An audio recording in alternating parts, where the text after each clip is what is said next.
पाहूया पुढील महत्त्वाची बातमी। संतोष तुरी यांनी आदित्य ठाकरेंच्या कार्याध्यक्षपदाच्या चर्चेवर प्रतिक्रिया दिली आहे। ठाकरे घराणेशाही करतायत, जी लोक एकनिष्ठ आहेत त्यांनाही संधी दिली पाहिजे।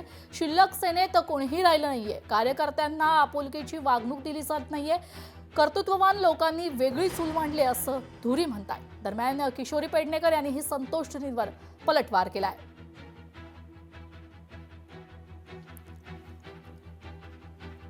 कार्याध्यक्ष होत आहेत हा एक त्यांनी खडा टाकून बघितलेला आहे की जर मला कार्याध्यक्ष केलं मला तर कोण कोण नाराज होत आहेत, कोणाच्या प्रतिक्रिया काय आहेत हे बघायला त्यांनी हा खडा टाकलेला आहे। पण तो खडाच आहे असं नाही, हा ते कन्फर्म कार्याध्यक्ष होणार।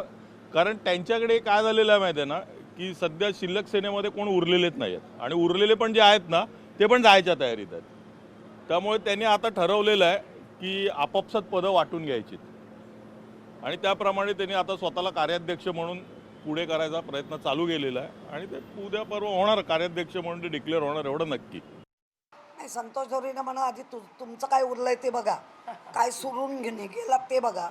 मुळात असे प्रश्न आम्हाला विचारू नका हो, ज्यांना तिथेच काय आता किंमत नाही।